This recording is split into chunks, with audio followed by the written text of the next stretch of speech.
Team India को इस भव्य विजय के लिए सभी देशवासियों की तरफ से बहुत बहुत बधाई।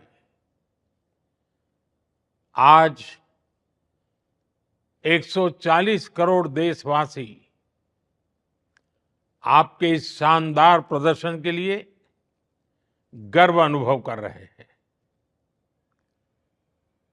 खेल के मैदान में आपने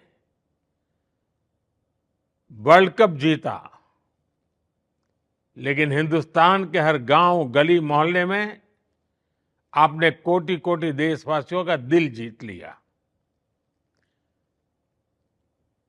और ये टूर्नामेंट एक विशेष कारण से भी याद रखी जाएगी। इतने सारे देश, इतनी सारी टीमें और एक भी मैच हारना नहीं, ये छोटी उपलब्धि नहीं है।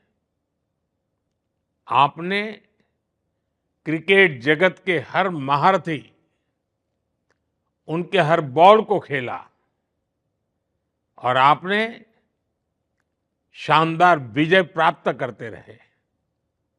एक के बाद एक विजय की इस परंपरा ने आपके हौसले को तो बुलंद कर दिया, लेकिन इस पूरी टूर्नामेंट को भी रसप्रद बना दिया, रोचक बना दिया। आपने शानदार विजय प्राप्त की है।